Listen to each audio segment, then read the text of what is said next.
Hello, welcome back to another episode of my soon to be titled DC podcast. My name is Gio. Yeah, I'm still working on a title. I got a couple options that myself and some friends came up with. I should have a title next week. But regardless, thank you for joining me. This week, we are wrapping up some big news in the DCEU. Zack Snyder confirms when the Snyder Cut will release. Wonder Woman 1984 just had their virtual world premiere panel, which I will recap, and a couple casting announcements for some major DC projects, including Black Adam and Peacemaker, the HBO Max limited series based off the upcoming Suicide Squad from James Gunn.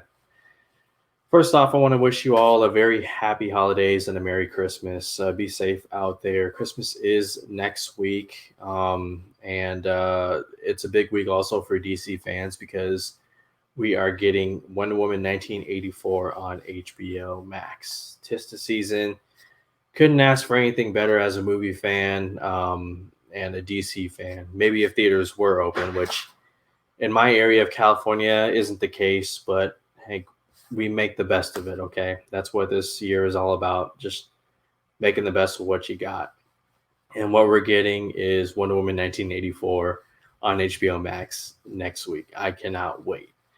So speaking of Wonder Woman 1984, the virtual world premiere happened earlier this week, which if you guys go to my YouTube channel, you can find the video. I did the full video up until the very end. Unfortunately, when YouTube cut my stream because some copyright or policy that I broke or something with, I guess when they premiered the footage, the opening scene for Wonder Woman 1984, I guess that broke their policy, even though WB released it like not even an hour later online. But anyways, it was a fun event. I really enjoyed it, especially as somebody who really loved DC fandom. As you can see, the virtual world premiere took place in the Hall of Heroes. Gal Gadot, Patty Jenkins, Kristen Wiig, Chris Pine, Pedro Pascal, all in attendance, hosted by Tiffany Smith from DC All Access. She did a wonderful job. A lot of fans were in attendance from the from at home. They got to be a part of this event, and it was a success. I really enjoyed it. Gave very strong DC fandom vibes. Patty Jenkins and Gal Gadot, they both were just wonderful. They were good sports about this movie coming out on HBO Max, and it was just a lot of fun to see the fans get to ask these filmmakers, actors, actresses questions. We did get an appearance from Linda Carter, the OG Wonder Woman, so that was a nice surprise.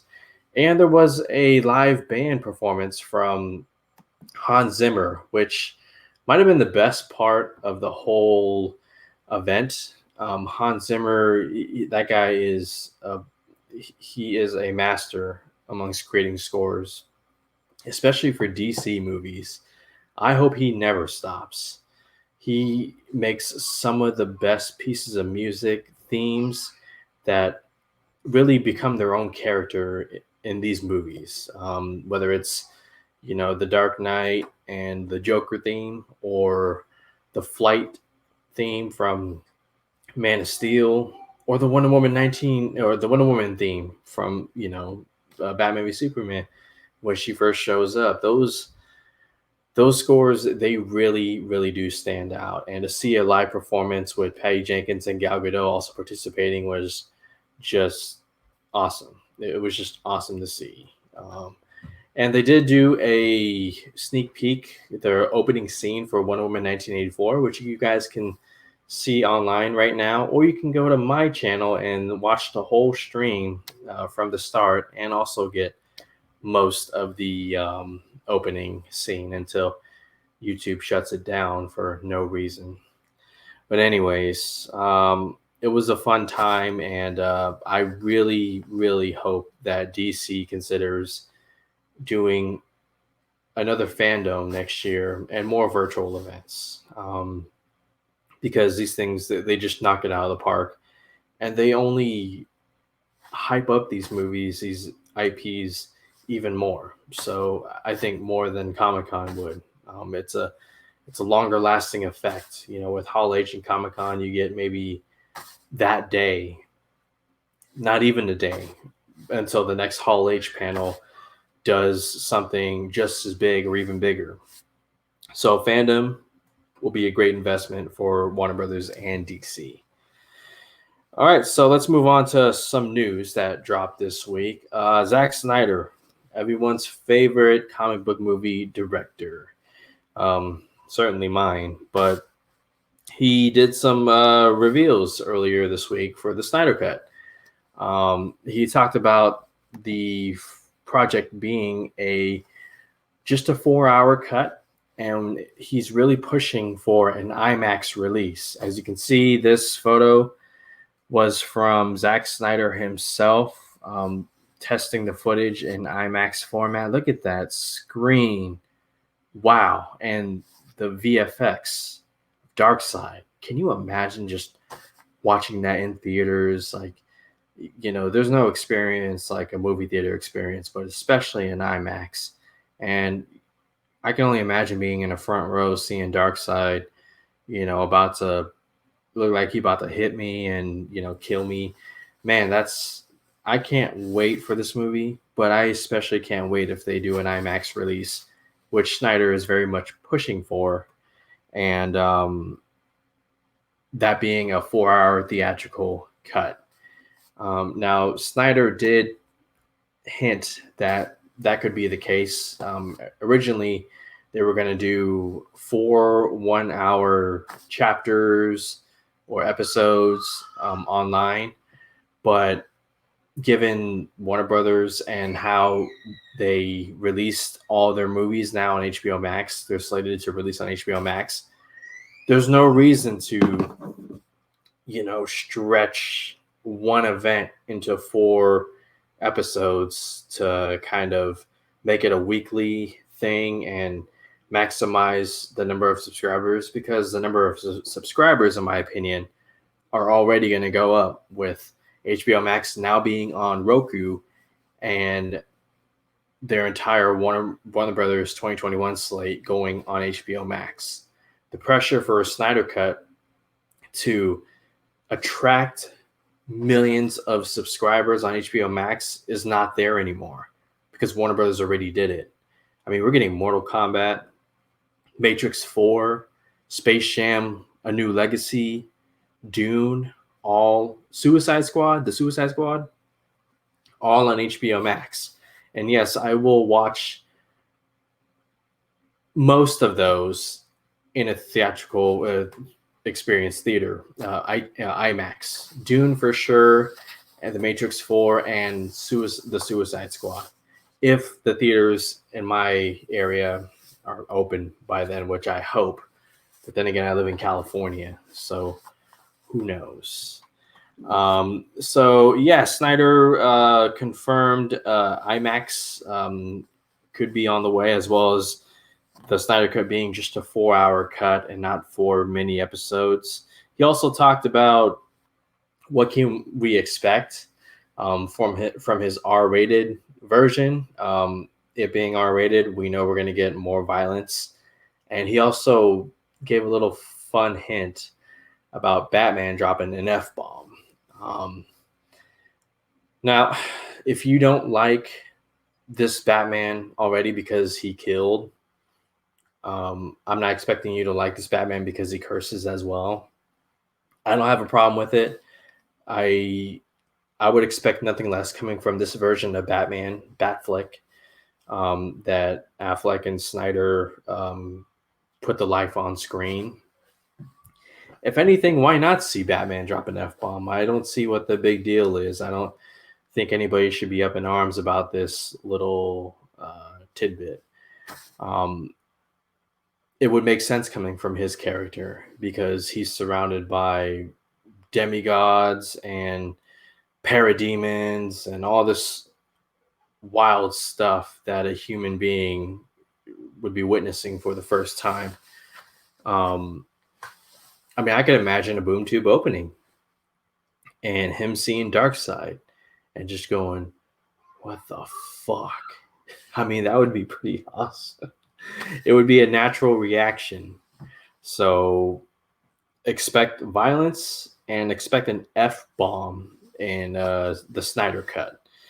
Also, he confirmed there will be no post-credits scene, which, okay, so the theatrical version of Justice League had a post-credits scene, an end teaser of Deathstroke going on Lex Luthor's yacht and teasing a League of Their Own, the Legion of Doom, I believe it is.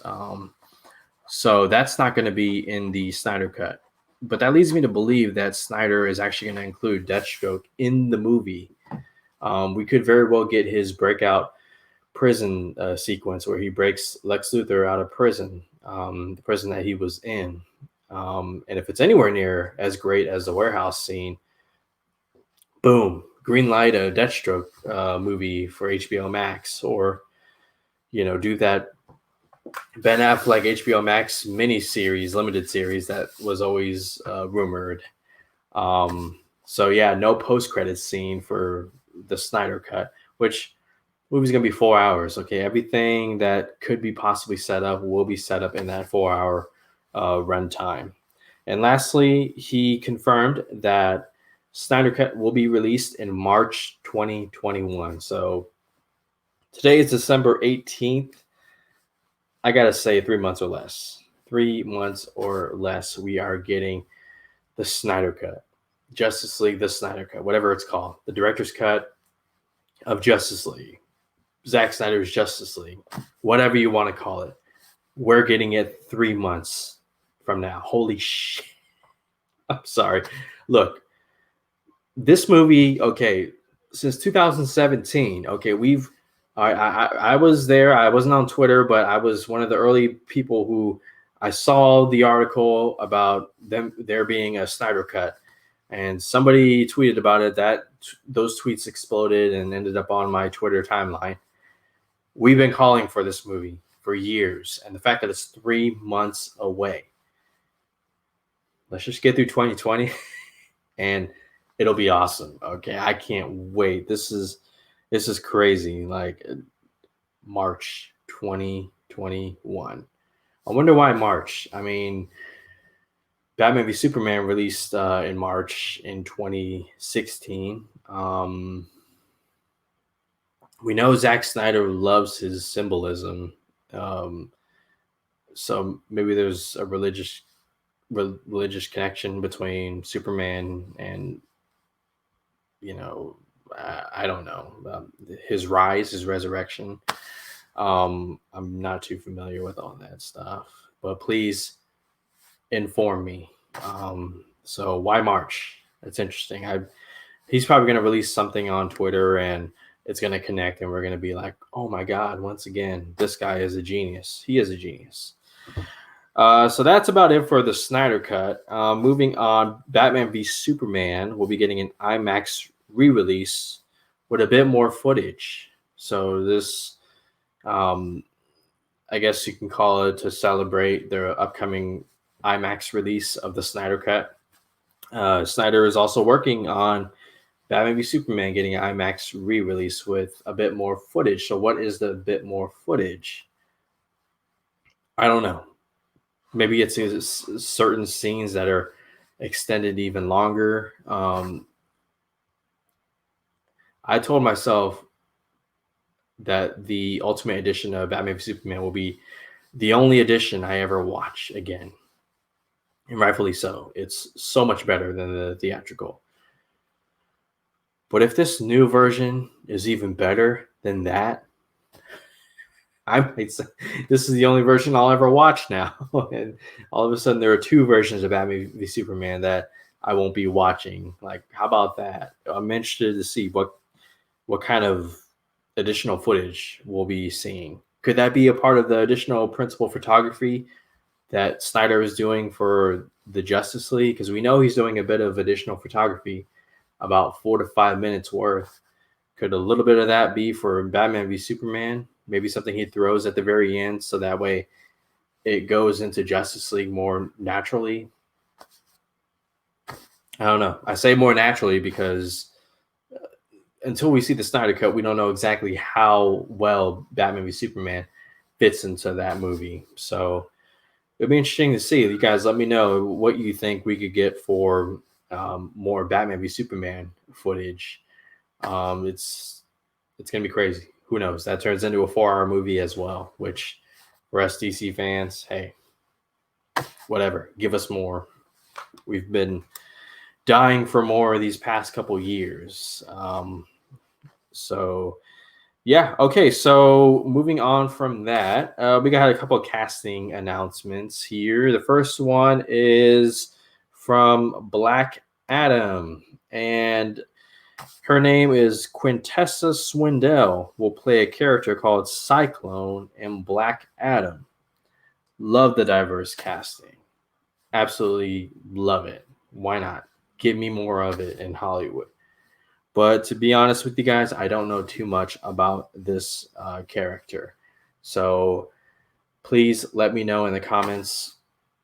I'm going to do some research myself, but if you guys can give me your take on this character and casting, please do let me know. I am so looking forward to Black Adam. This movie has been a long time coming. Like the Snyder Cut, I never gave up. I always said this would be on the way. It will happen, and it looks like it's finally happening. According to Dwayne Johnson, this movie will begin shooting in spring of 2021 for a December 2021 release. Interesting. WB said their 2021 slate is going to be on HBO Max. One of the movies that wasn't mentioned was Black Adam. Could it be because maybe they're going to change their stance and the second half of 2021 movies are going to be actually theatrical release because maybe things get back to normal? Or could it be that Black Adam will actually its release date be pushed to 2022, which I hope doesn't happen, but I could very easily see happening with this project.